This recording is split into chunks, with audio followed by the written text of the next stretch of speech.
Hi there, you're listening to Unnatural Selection, the show about newsy type stuff and things. My name is George. My name is Tom. And with our powers combined, we are Unnatural Selection. Make sure you visit us at our salubrious home on the web at unnaturalshow.com. We're doing...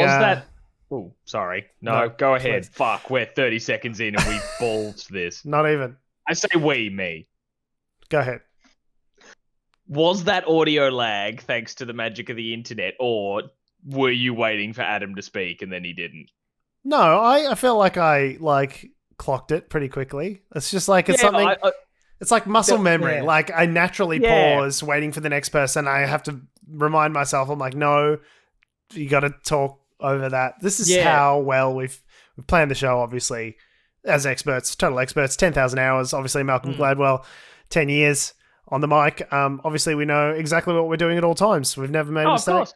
Oh, yeah, because, I'm glad it's not just me, because I think I did hear in my head, and my name is Adam, I just felt like I filled in the blanks. Adam's not here, is what we're trying to get at. He is off with his lovely partner, Elle, for their birthday, which is all for her birthday. Birthday dinner. Very sweet. They don't have the same birthday as far as I'm aware. No, unless Adam's been lying to us for many years about when his birthday is, because we've been celebrating it at a completely different time of the year. Maybe, he's so nice, we were just like, it's your birthday next week, yeah? And he just didn't want to correct us. He's like, yep, Friday, that's it. I guess I'll book somewhere.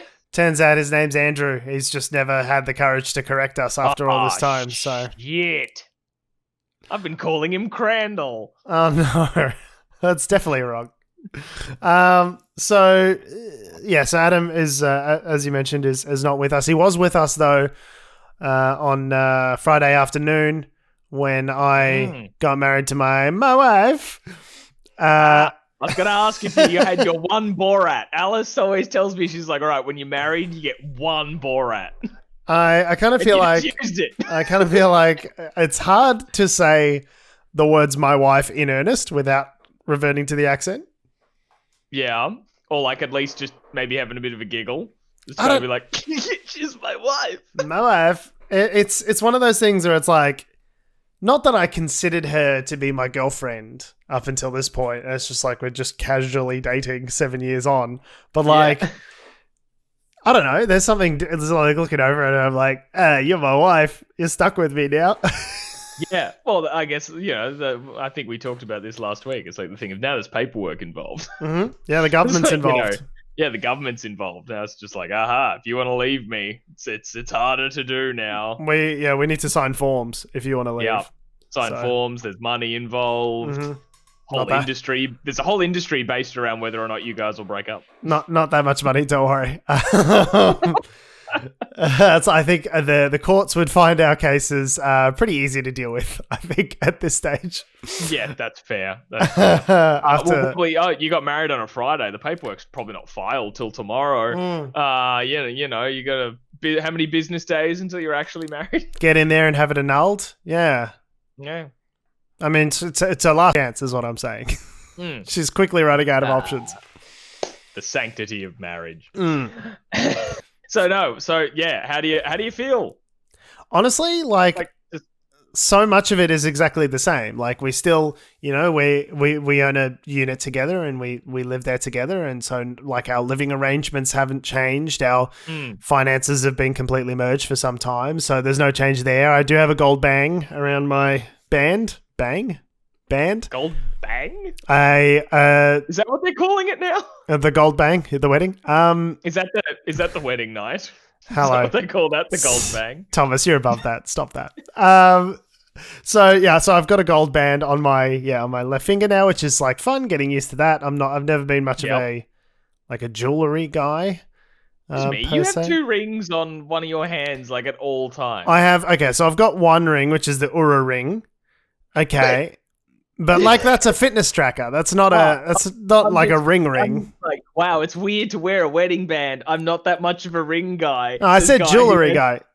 Jewelry, yeah, but just you've got things that are physically similar to a wedding band on other fingers.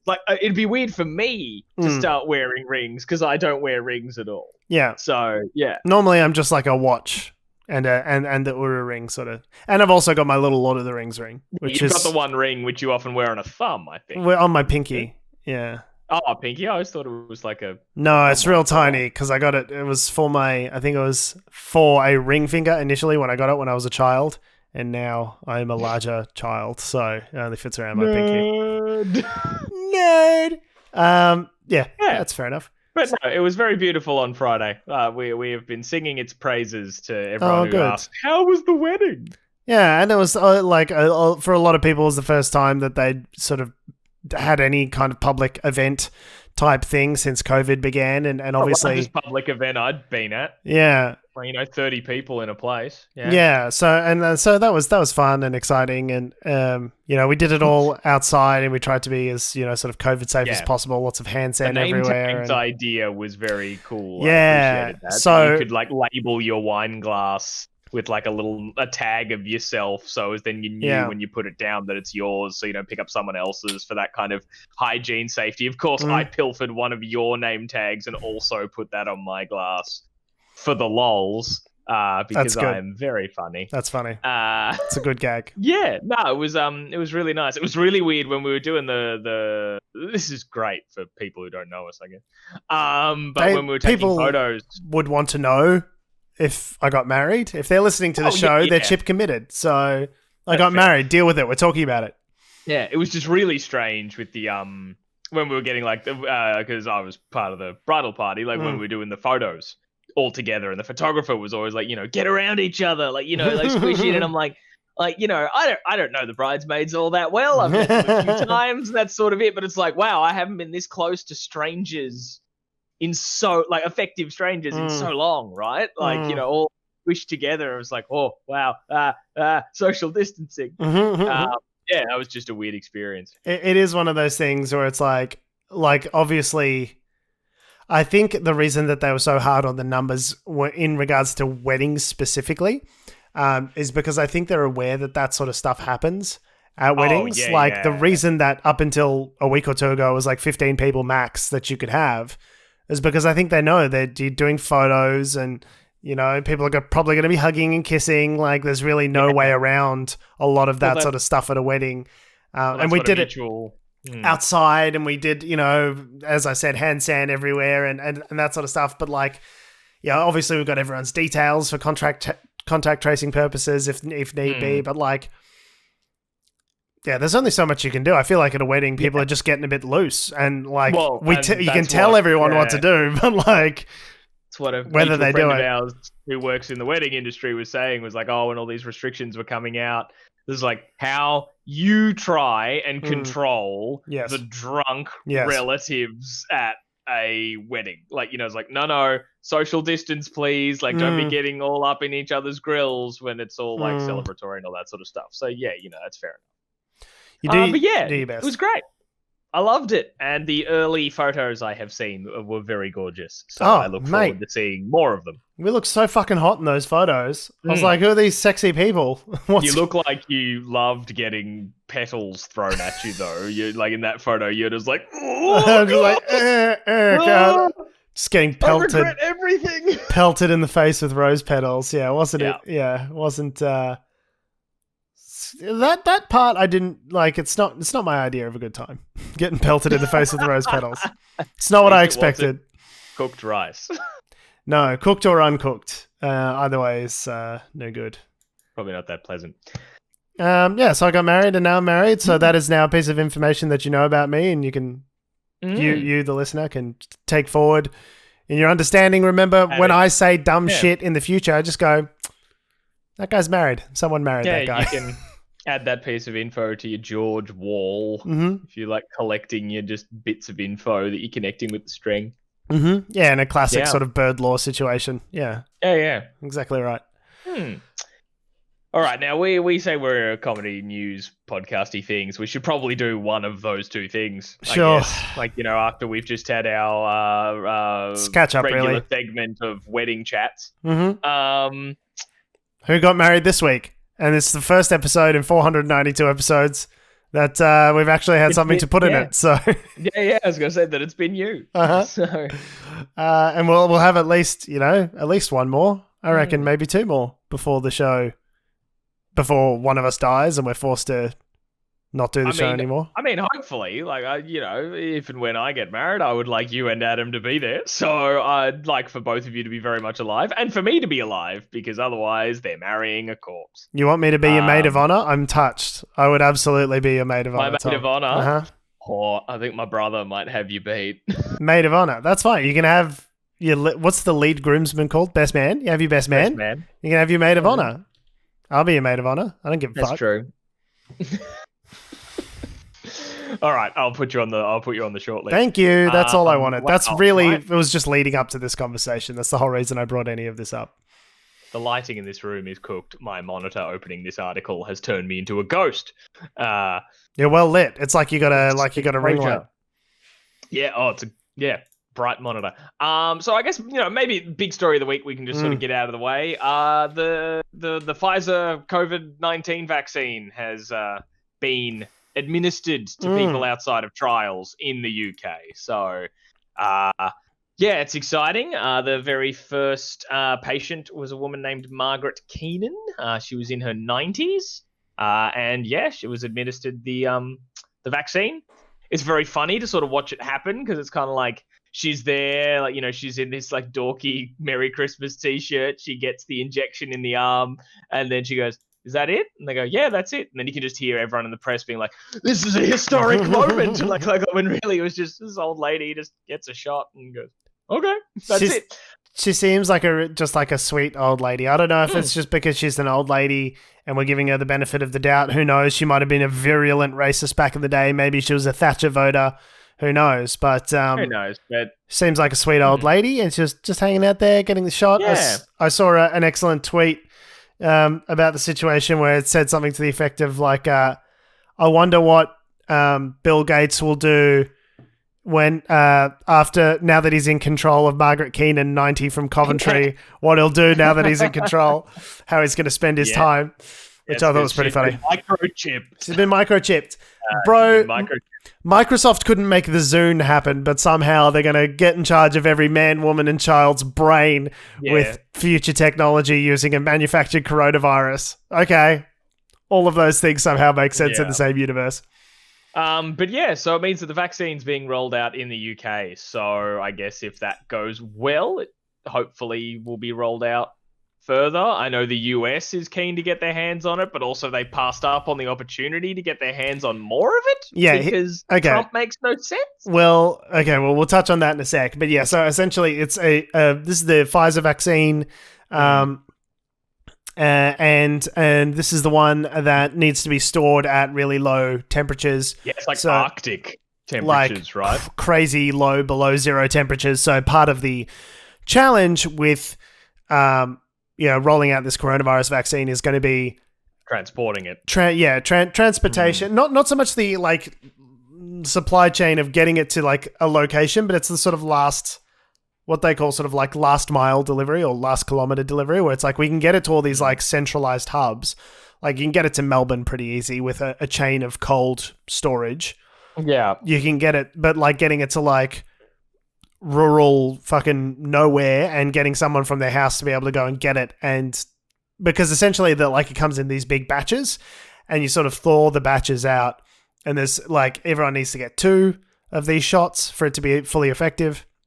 So it's like, okay, so you can get it out to someone, but if they're in a rural community, they need to come out to you and actually physically get the shot and then go and then come back again later on. And so you need to sort of have like a full registry of who's got the shot, but also like what kind of shot they've had. If they've had the Pfizer vaccine or the Moderna vaccine, you can't give them one and then the other. Obviously, you got to get 2 of the same one. And so like it's all this like, It's not like getting it to Melbourne, which is the issue. It's like getting it proliferated through all the different various suburbs in Melbourne and all the different people who live in various weird places all over the place. That's the challenge, is that last kilometer of delivery. Am I making sense or am I just rambling? Yeah. No, that makes sense because, that last sort of stretch is the hardest part. And like, not only for the logistical challenges and admin sort of stuff you were mentioning there, but also just to keep something at Arctic temperatures. Yeah. Once you've gotten outside of the controlled environment of logistics, like it's like, okay, but now it has to go from that warehouse to your GP. Yes. and they have to be able to have all that sort of stuff.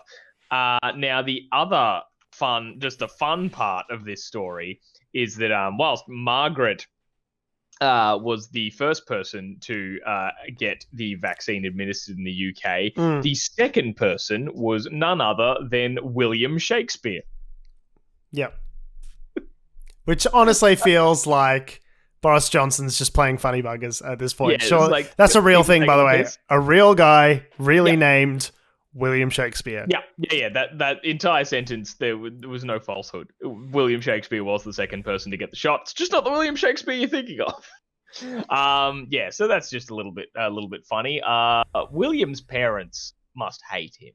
Like, why? Were they Shakespeare's to begin with? I don't know. Did he change his name? Did he choose William Shakespeare as a moniker? That's a good point. I hadn't thought of that. I mean, we could spend all night digging into the history of one William Shakespeare of Warwickshire. But I feel like there are some historical figures that loom so large that they do kind of take over the name for anyone else.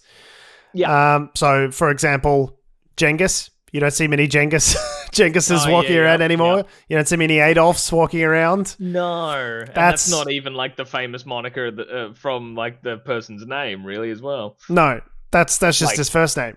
Yeah, you know what I mean. Yeah, you don't see that many, but yeah, it's just like if your surname's Shakespeare, tempting fate. Surely, don't do it. Like, don't call him William. It's like James Bond. Like, just don't. So, like, you're ruining them. Like, I think I actually had a discussion with someone this weekend about this, of just like giving funny pop culture names to your kids. It's like, don't do it, because they won't get it. No. Until much later. But like, it's not for them. And as soon as they do get it, they're gonna hate it. Like, you're basically counting on a joke being funny for like in like 20 years, 80 years. Yeah. Well, yeah, man, yeah, their whole life. You know what I mean? Like, they're gonna get to the end of their long life and they're gonna go, still funny. James Bond. No. Yeah. So not great, but so that'll be interesting to see what's going to happen with that. But yeah, the US is an interesting situation because they are, my understanding, like, they're trying to fast track it. I think have they approved it through the FDA? Yeah, so a development recently. Yeah, so there was basically a panel where they sort of had a bunch of experts around a table. It's exactly what you think a coronavirus like committee panel sort of thing should be. I remember Rachel Maddow was talking about it, and she said something to the effect of like, it was full of so much jargon I couldn't follow. And she's like, that's good. That means good science is happening. If lay people, they're the experts. If it's not just like some guy who used to be Fox News or some former radiologist who's now the head, health czar talking in, banal platitudes. Health czar. You know what I'm saying? They have the czar. That's what they call him over there. They're like, oh, this guy's the, housing czar or whatever. Oh. It's like to do with like the Russian... like the monarchy. Russian, no. Yeah, monarchy. No, like, what, have they pulled it from that? Is it a reference? I don't know. It's just like the guy who's in charge of like urban housing and development. You're the czar of that. I don't know. I don't really understand a lot of things in American politics. Cool. All right, you know what? If it ain't broke, don't fix it. 100%. And if we can agree on anything, it's that American politics is perfect. So. Oh, absolutely perfect. Wouldn't change a thing. We'll circle back to that. We'll circle back. We'll circle back to that. But continue. So essentially, Pfizer was having chats, various, X months ago with the Trump administration about potentially securing additional doses of this vaccine for the American people. So somewhere in the order of, I think it was like 200 million doses or something like that they were trying to get them. And basically the arrangement that the American government has with Pfizer is slightly different to the arrangement that they had with other vaccine makers, and something about wanting to preserve the like equality and fairness, that they're treating all of these vaccine makers the same and they're not giving preferential treatment to anyone or another. Basically like sort of advanced hedging. Hedging all of their bets between all of these various vaccine makers, not wanting to give one any preferential treatment, I guess, in case they miss out from another one. I don't know. if that's just like they think someone's going to be like, Moderna's just going to be like mean and bitchy about it. It's just going to be like really catty, like a mean girl or something, and not going to give them vaccine if it becomes available. I don't know. But anyway, they were offered additional vaccine, which under the arrangement was like, okay, we're going to give it to you at whatever it is, $19 or $29 a dose or something like that. Yeah. But you only have to pay us if the vaccine comes to fruition. So it was basically a bet that they could make for free on Pfizer with no downside. Yeah, so it's like only if you can deliver the product will we pay you. Yeah. Okay, great. This seems like an unlosable bet, but believe it or not, the deal maker in chief, Donald Trump, didn't see the upside to this, and so turned it down. And they subsequently made a deal with the European Union, who have since received the contract for those 200 million vaccines. So it's essentially that actually like boils down to something we talked about ages ago of Donald Trump's methodology. I love that you call it a methodology, but go on. Just the methodology of, all right, looking at this deal. If like you're not getting screwed, so therefore I'm getting screwed, therefore it's a bad deal. So he would have looked at that. Who knows if it was him directly who looked at it, like probably so many other people did. But it's that thing of like, wait. So like, you mean no one's getting screwed over? You mean it's like either nothing happens or we both win? I don't understand. What is this win-win scenario that you speak of? I don't understand. Yeah. What is this mutually beneficial relationship? I think, I love the idea that you think that Donald Trump is really involved in any of the day-to-day functioning of government at this point, and he's not just tweeting, just mad tweets on the shitter about how Joe Biden stole the election from him. Oh, I thought maybe the Pfizer, did that decision happen recently? I thought maybe it was that they passed up on the opportunity to have more of the vaccine a while ago. This was months ago, but then apparently Pfizer circled back around again, and they're like, hey, are you super sure that you don't want any of this basically free until you have to pay for it vaccine?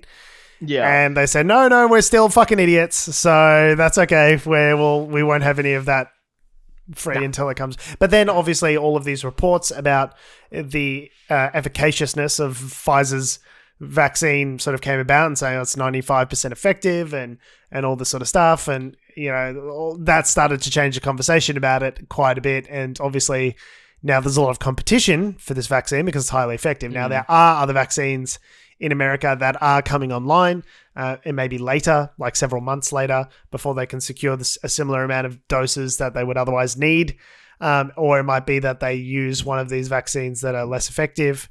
There are vaccines out there apparently that are in use that are somewhat effective but not as effective. So it's like 65% effective. So like, do you as a consumer of the vaccine really get any choice in all of that? Even in a first world country like America with a shitload of money to spend, the answer is probably no. But like, you're not going to be thrilled about getting the 65% vaccine as opposed to the 95% vaccine. I wouldn't be.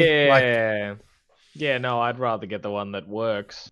that for sure works. Like the one that'll work the most, like the one that's most likely to do something. And another thing, from what I understand about the reporting of these, is that the vaccine doesn't prevent the spread of the virus. It prevents the disease of COVID-19. So it doesn't prevent you from catching the coronavirus.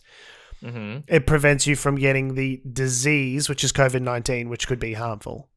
Does that make sense? So you can still pass it along to someone else.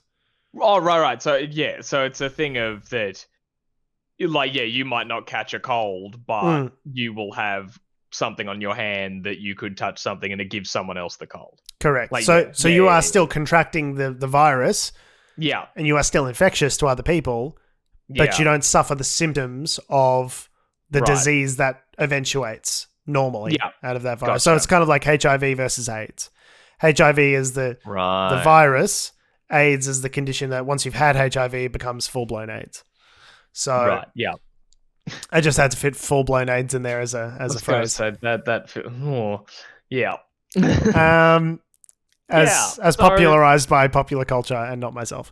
So so that's where we're at with COVID, but it is like and the reason a lot of these emergency panels have been convened and these dosages are happening in the UK and hopefully soon America, given the FDA's emergency approval, Obviously, their situation is a lot more dire than ours is. Yes. So because you got, the US passed the milestone recently of 3,000 people dead in a day. So it's a 9/11 every day, basically, is what they're experiencing over there. So obviously the risk calculus for them is somewhat different than it is here. Like here, we have like 0 cases in Melbourne for like the last 48 days or 43 days or something like that. Yeah, something like that. And so, we can sort of afford to stand back and look at the data that's coming out of these, large scale vaccinations overseas and see like if there's one that we'd prefer over the other, or it's the situation is just much less urgent here than it is there. So it changes the risk calculation.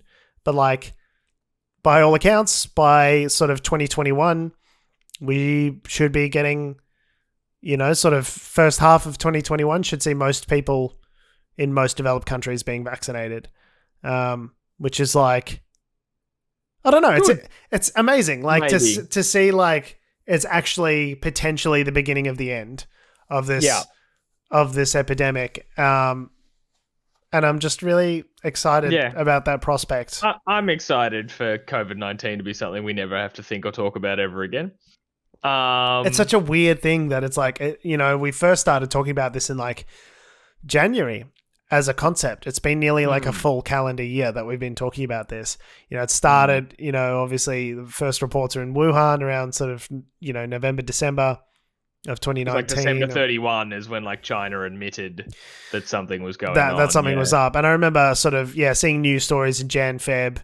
And then once it got into Italy, then it really started to blow up as a story. And I was like, okay, well, if it could affect Italy like this, there's no reason that it couldn't affect Australia or everywhere, anywhere and everywhere could be affected in this way by this disease. And sure enough, in the weeks and months to come, that's what happened. But it's so weird to think that was Jan, say, and we're in December now, and it's just like this thing which has just taken up all the oxygen of everything, just like non-stop for a full year.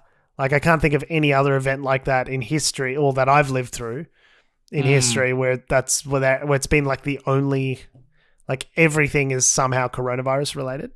Yeah, I can't think of anything quite the same way that at least I recall. I might not have been just paying attention, like I guess when 9/11 happened. Again, but it wasn't like a year where it was like a week's worth of coverage, or it was like full 24-hour coverage for a week. And we're like, man, that was fucking crazy. I hope they get the guys who did that. Anyway, like, Pauline Hanson, still a fucking racist. Like, it just went back to like regular programming. Yeah.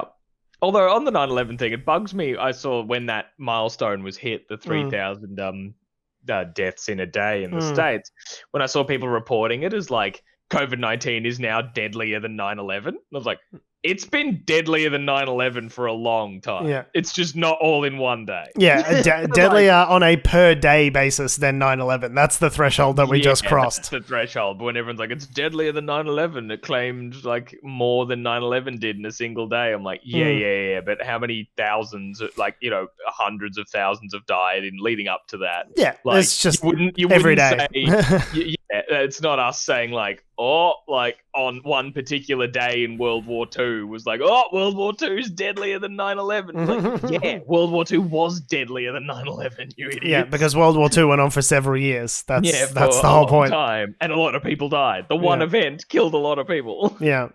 Yeah. Anyway, speaking of literally 9/11 times 1,000. Yeah. We're getting there. Yeah. Silence is great. It's not a fun. Anyway. It's not a funny joke. It's not a funny joke. Just a grim reality about the amount of people that have died. Speaking of grim realities and dumpster fire things about the United States and maybe its effects on the world, their electoral system's great. It's gone so good. It's just perfect. Mm-hmm. There's no issues. No notes. There's no, like, everything, like, people don't even have to do it if they don't wanna. It's nice and simple. You just go, I want that guy to be the president. There's nothing complicated about it, right? And None of this. Great. I can't think of any headlines recently that would lead me to think that the American electoral system is anything other than perfect. Why do you bring this up, Tom? Oh, because, maybe Australia is keen to adopt something similar. Yay! So a parliamentary committee, what is it called? The Joint Standing Committee on Electoral Matters, which is a government-dominated committee, published a report after they were, just going in to discuss and research maybe alterations and recommendations to the Australian electoral system. And some of the things they've suggested are the kinds of things that are done in the States, or at least things that have been asked to be done in the States, such as voter ID.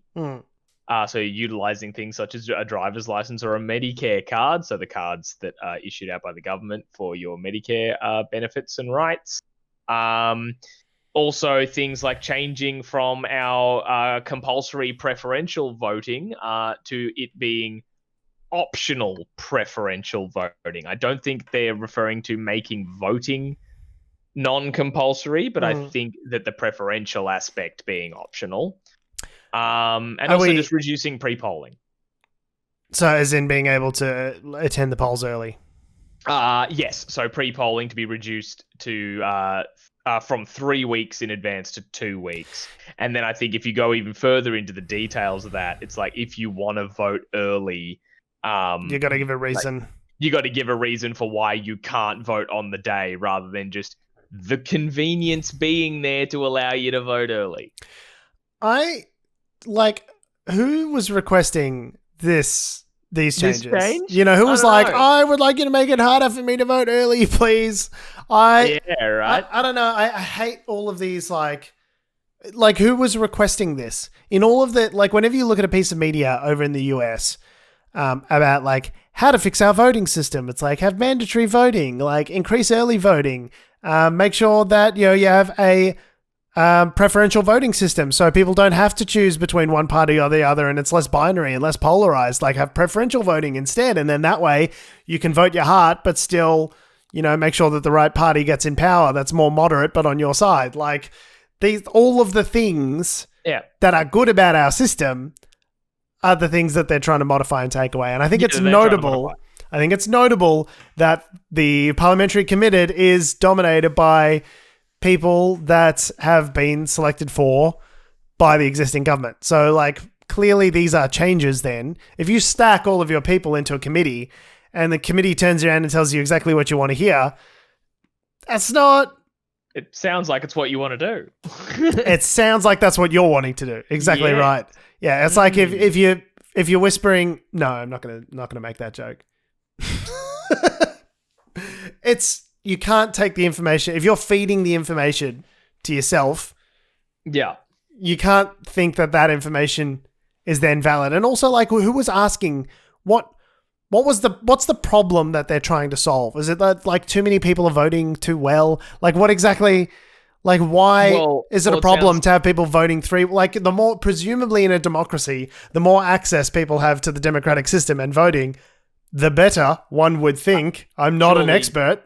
Well, surely wouldn't the issue be that they're not voting for them? Yeah. And then, as we've talked about in previous instances about the states, that all the sorts of things that are being railed against by, say, the Republicans, are all the processes that allow people to vote, and those processes are often utilized by people who don't vote for them. Yeah. Be that just that they're Democrats, or that they're people of color, or women, all this sort of stuff. So I'd imagine that's kind of where it's coming from. The voter ID thing just fucks me around so hard. It's why do you need people? It's hard enough to get people to show up once to vote. We have to have democracy sausage. We have to give people sausages. We have to, in Australia, that had to be a meme. We put a fine in the mail for you if you don't turn up to vote. That's how much we have to go out of our way to make sure that people come in and vote. So why would you then say, oh, you've got to have a form of ID? It's hard enough to get people to vote once. I very much doubt there are people roaming around the country just going, oh, I'm Johnny Two Cakes. I'm here to vote. I'm just going to spend the day. I'm going to go up to Warrenwood. I'm going to vote there. I'm going to head on down to Kew. I'll vote a couple times there. Going down to Frankston, maybe vote there. Who's planning their day? It's just times at Kew. Just come back with a mustache. Yeah, mustache, glasses. Mm-hmm. Yeah, just a Groucho Marx fake nose and mustache glasses. Yeah, 100%. It's like, hello, it is not me again.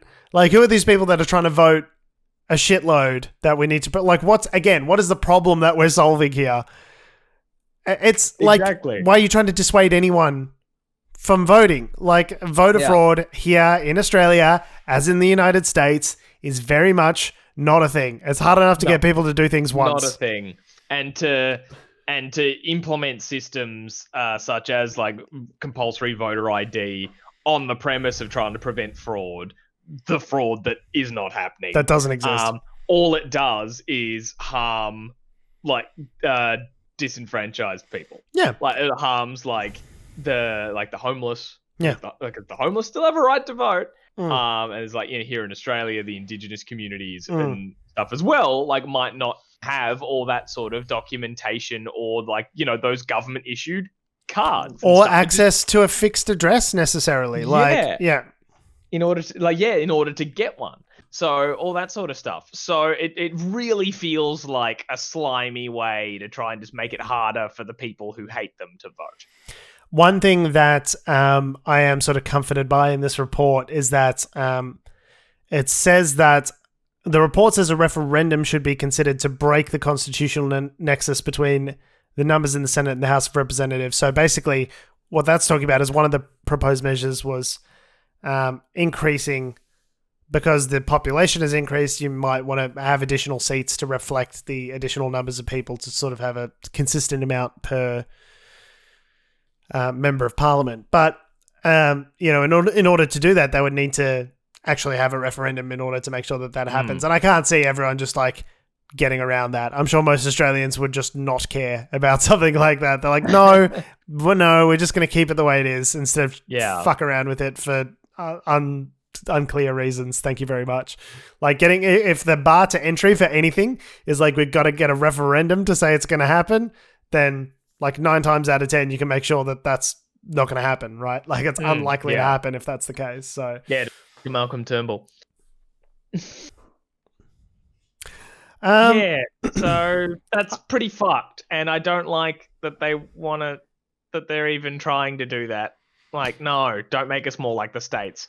The thing that like open us up for gerrymandering bullshit and all this sort of stuff. I think the thing that was really concerning was saying so the report suggests looking at the viability of replacing by-elections with alternative methods of selecting the new MP and declaring a seat, quote, vacant when the sitting MP resigns from or leaves the party under which they were elected.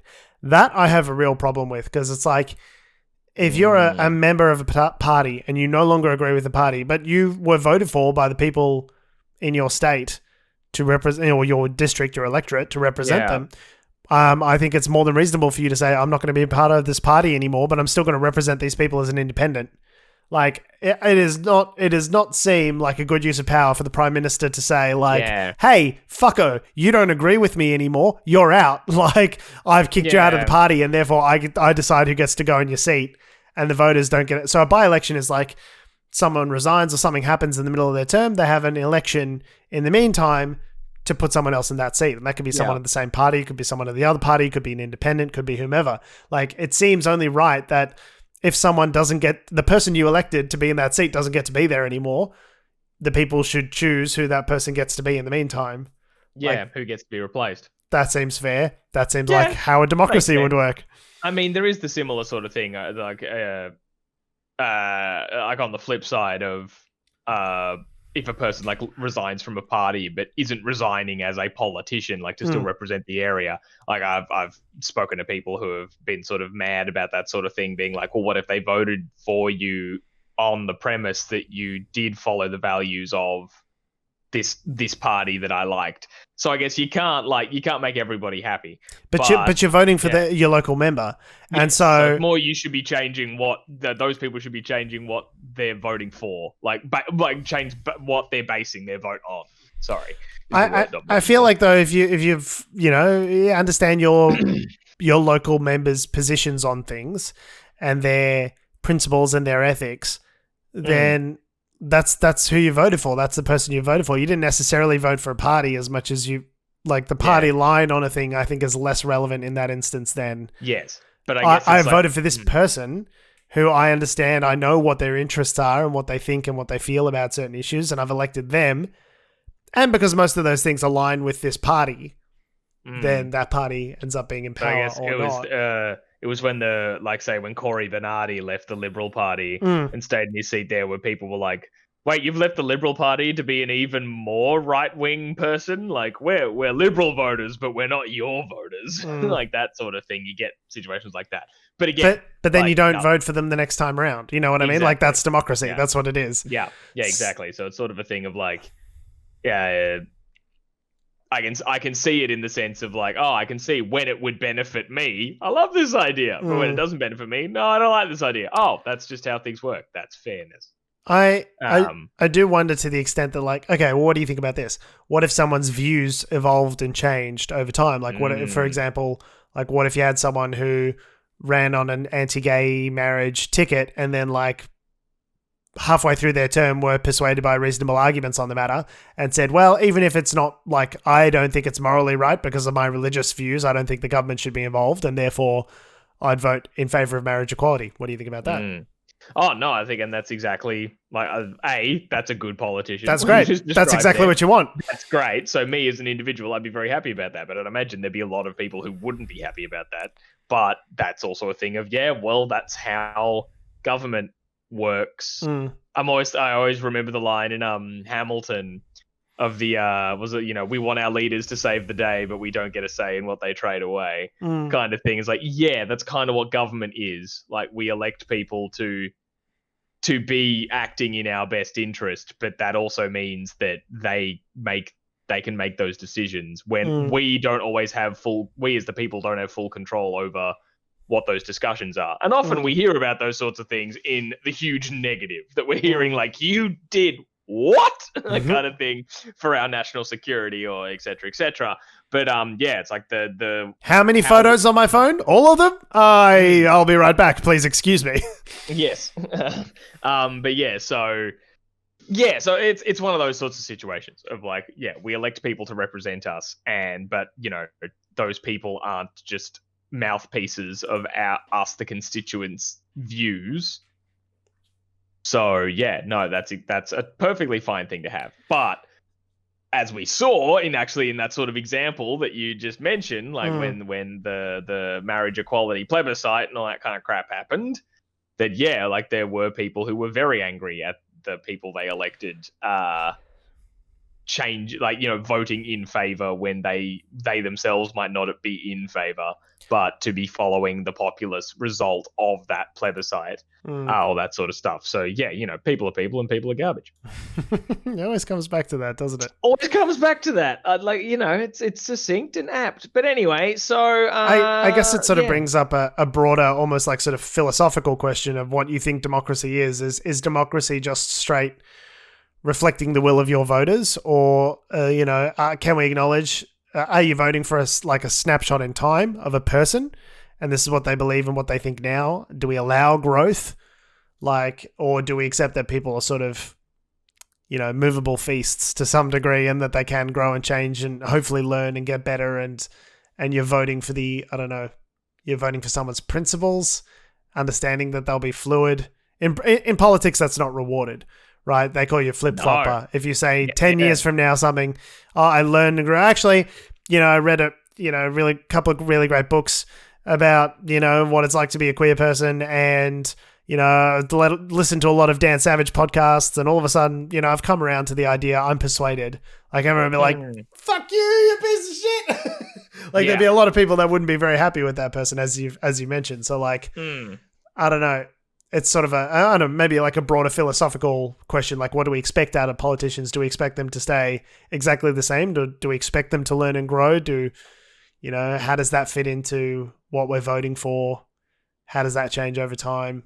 Yeah, I guess I feel it should be a bit of both, but I guess it's like we should be voting for them on their principles, but their principles should be that they will listen to the experts. They will consult with the evidence, and they will act in everyone's best interest. Okay, yeah. That would be the immovable principle, and that in turn allows for the growth and change. But of course, I'm now talking about a utopian, hypothetical. Good luck on your fancy utopia, socialist utopia there, Tom. Good luck with that, mate. Yeah, yep. Oh, it's going to be wonderful. It's going to be called Tomland. We'll circle back. We'll circle back to that. I'll workshop some ideas. It does sort of like it's an example of this recently sort of that comes to mind is the LNP, the Liberal National Party's stance on climate change. It's like, okay, with coronavirus, yes, okay, fine, we're going to listen to all the the experts, and we're going to follow the science and blah blah blah, we're going to do all this in exact accordance with those principles. And yet when those same principles then get applied to something like climate change, they're like, yeah, no, we're not going to listen to the science on that. Like that. Yeah, no. We are chip committed to that being obviously bullshit. The climate change isn't real.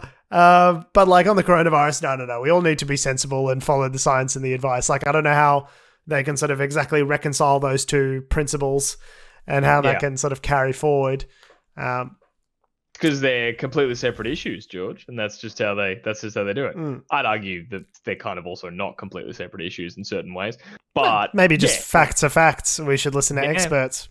Yeah, even if they say things we don't like. Yeah, it can't hurt. Like, I mean, there's some nuance to it than that, but really, if you're just wanting to dive headlong in, you're just going, no, facts are facts. If we can agree on that, then yeah, let's get to work. I'm just saying, if like the vast majority of scientists agree on something, maybe we should hear what they have to say. Maybe we should listen. We should listen. Do something.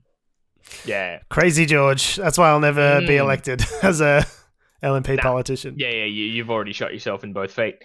Do we think that because this story about the Morrison government wanting to adopt these recommendations is like not getting any traction. Like, I had to search for stories around this. I heard it from a friend of ours who mentioned it to us the other day. Yeah, I was completely unaware before that. And I basically had to go searching for articles to find something on this and exactly what the proposed changes were and what they were suggesting and how it works. So if we as sort of junkies for this sort of stuff are only just finding out about it, like, is anyone else finding out about it? Are we the only ones really, like, what's real anymore? Are major outlets really talking about this? Because I found this article on The Conversation, but I didn't see anything from The Age. I didn't see anything from any kind of like mainstream media on this topic, and it might be out there, but I just couldn't find it. And it might be Google's fault, but it could also be that it's just not getting discussed widely. So does anyone else know about this, or is it just us? If so, please tell someone. And B, what do we do about this? Do we have a mass protest movement about this? Like, it definitely kind of feels a bit like they're sort of stealing democracy a little bit. So I don't know. I don't feel great about that. Yeah, or at least they're trying to like warp the system for their own gain. Well, yeah, I mean, like, mass protest would be the thing. It just feels like a hard thing to coalesce around. Like, Black Lives Matter, defund the police. These are like easy 3-word slogans, like, regardless of whether you agree with the underlying principles. Okay, let's set all of that aside. But like, you can understand what someone means when they say Black Lives Matter, right? We understand conceptually. It's like, what is the 3-word slogan for this? It's like, this. Please don't steal democracy, please. Like, not like the US, thanks. Yeah, cheers. Yeah, because I guess maybe actually that would be, maybe that's why it's kind of being not talked about as much. I don't mean like on the part of the media ignoring it, but more like maybe it wasn't as signposted in like the release of the information because of the US election. So like maybe now would be exactly the right time to like get people's attention of like, hey, this is bad. Don't, like, let's not let them do this, because look how fucked like November was. Remember, like, constantly refreshing like the ABC Live blog about what the fuck was going on in America. Oh my God. This is what they're trying to do.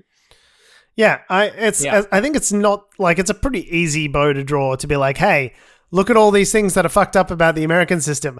They're wanting to do this, and this that they're doing over there, over here. that's real bad. Like, that should be a pretty easy, like... You don't even need to say the real bad. I think they'll do it for you. They'll be like, oh, that's bad. Yeah, that's bad. Even journalists from Channel 7 should be able to grasp this concept. I really feel as though it should be pretty straightforward. Yeah. Well, so hopefully nothing comes of it and we are able to quash this. But I guess watch this space in the new year.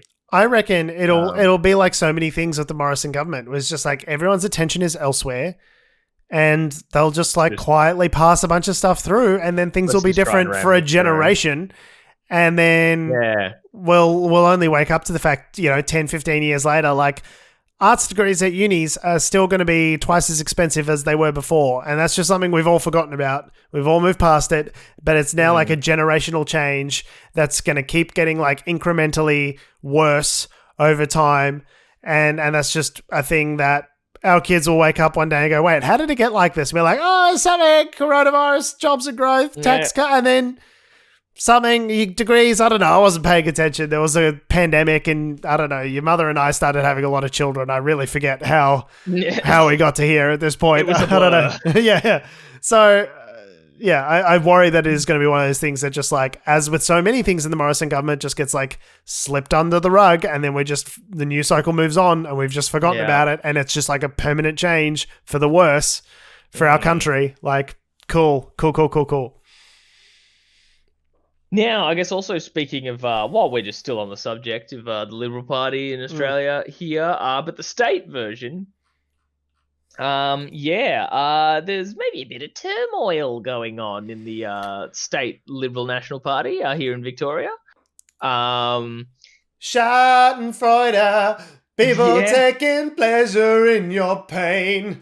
Yeah, there's a fair bit of that going on, because if anyone remembers the Rudd Gillard, then Rudd again, and then the Tones, the Malcolm, then Tones, then Malcolm, and then Morrison, stabbies going on. It was a real stab fest there for a minute, wasn't it? Well, Morrison has to make it to the next election, and then he's the first full-term serving PM since John Howard. Mm-hmm. So, yeah, and John Howard left in 2007, so... Yeah, fair while. Anyway, so yeah, a group of the Victorian Liberal MPs, they've been demanding that the leader, who no one can name because he's Blandy McBland, his real name's Michael O'Brien, but he's like, you didn't know that, did you? No, none of you knew that. Could easily have been Bob Whiteman. Picture Michael O'Brien. I guarantee that's exactly what he looks like. Yeah. Picture any white guy, and Michael O'Brien is what comes to mind. Yeah, that's who he is. He's as memorable as like a leftover sandwich. Seen here in this article, pictured drinking a coffee, looking out, admiring all the plebs on the street. He's Melbourne. He's in Melbourne. He's drinking coffee. Thoroughly Melbourne, just Melbourne as fuck. Yeah. He's got his sleeves rolled up. That's how you know he's casual. He's one of the people. Yeah, one of the people drinking his coffee. But yeah, a group of Victorian Liberal MPs have demanded that Michael O'Brien hold an emergency meeting of Liberal Party MPs just hours after he reshuffled the leadership group. Now, this meeting has already happened because this story is from sort of earlier in the week, so that meeting would have happened over the last few days. But it's just sort of, so rather than reporting on this as to say, oh, this is going to happen, it's more like the fact that this happened is a bit dicey, I think, for Michael O'Brien. It gives you the idea that there's a faction, because we love a faction here in Australia.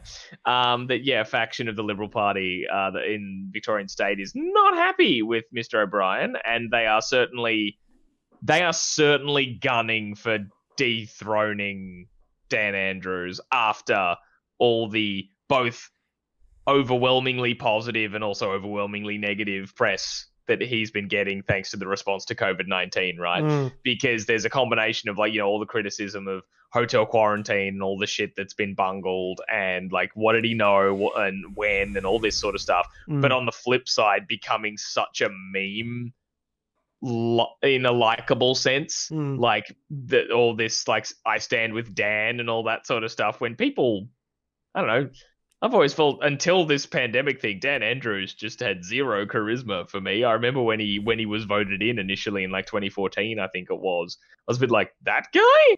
Like, he just seems like nothing. Like, how did that happen? But then now there's all he's like I think he's one of those people. You're right. I don't think he's like overly charismatic necessarily.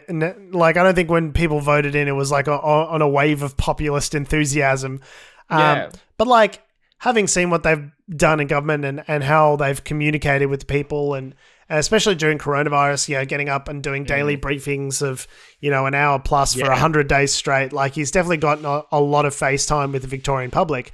And I think that's, even for those who dislike him as a Labor, a Labor premier, there's still a certain background level of respect there that people have for him, or some people have for him. So it's like, well, they fucked up the hotel quarantine thing, but like, coronavirus here in Victoria is now under control. Things are looking pretty good. They're looking over at the States where 3,000 people are dying a day, and they're like, hey, we're not that. And so that's pretty good. They've done pretty good.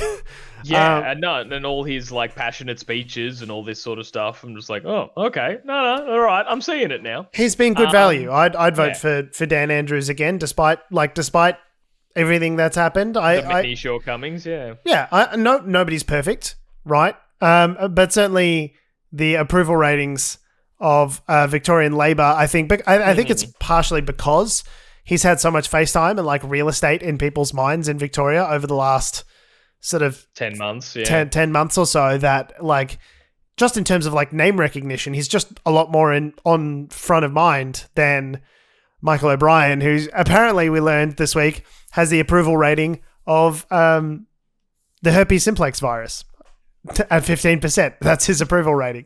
People don't know who he is. They don't know what he stands for. They came out. No, that's not true. That's not true. They did come out with their own coronavirus plan to deal with coronavirus at the very timely date of October 16th. Oh, cool. Yep. Right on time. Yep, that would have smashed nailed it. Stuff we were dealing with on March 23. Yeah, perfect. Yeah, so look, you can't say that the opposition is resting on their laurels. They're getting in there, they're doing stuff, they're smashing out some policy. Yeah, even if it is a full calendar year too late, they're still doing stuff.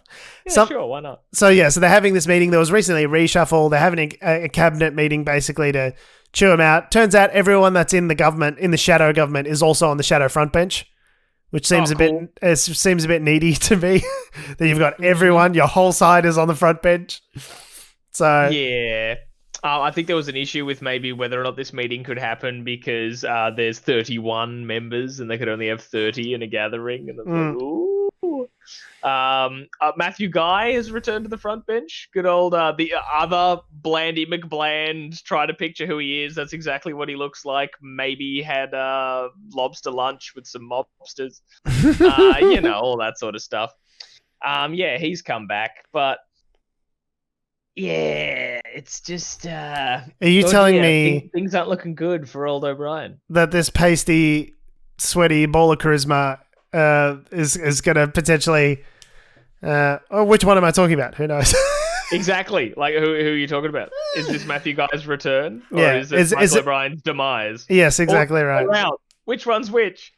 ¿Por qué no les dos? They all blend together. I don't know... It's weird because I feel like a lot of Victoria really should be Liberal voters. Like, it really goes... and don't get me wrong, I'm stoked that the state Liberal Party is so like profoundly useless as to not be able to get up against the only premier that in the state the only state in the country that allowed a second wave to get up. Like, even with the Murdoch media on their side, even with all of these advantages, that they've still been like criminally useless against the Labor Party in government.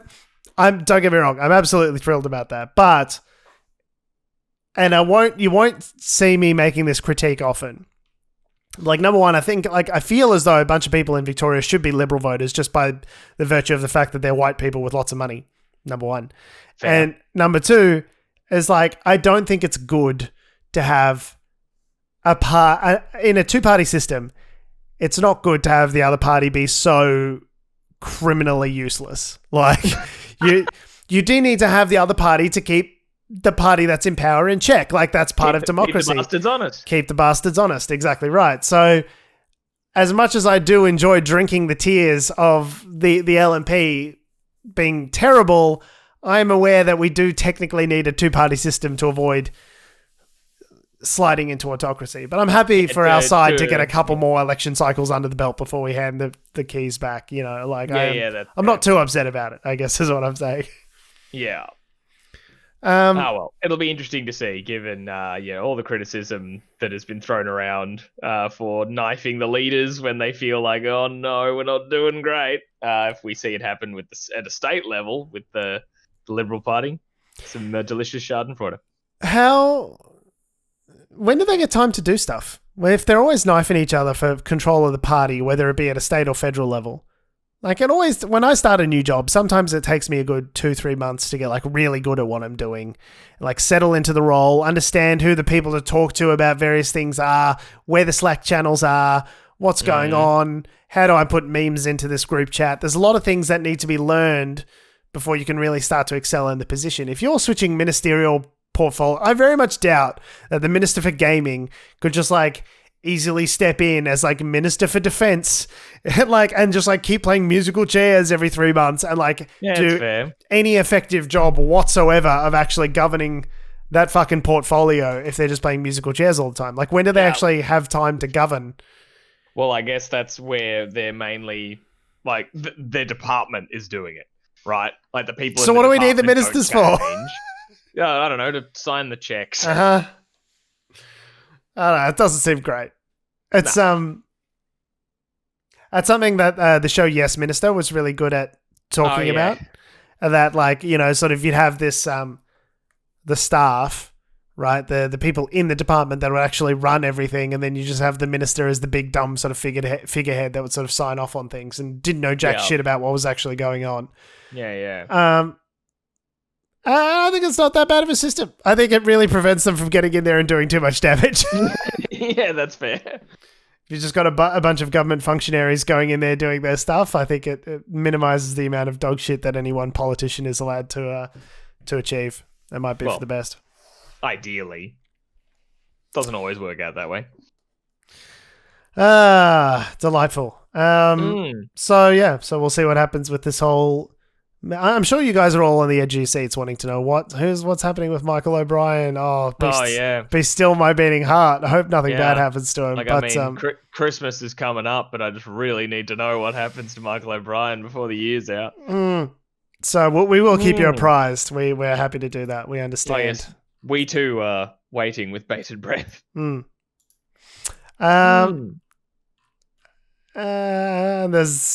we won't. How long have we been waffling on? I don't have the counter in front of me since we've done this Zoom thing. We could have been here for hours.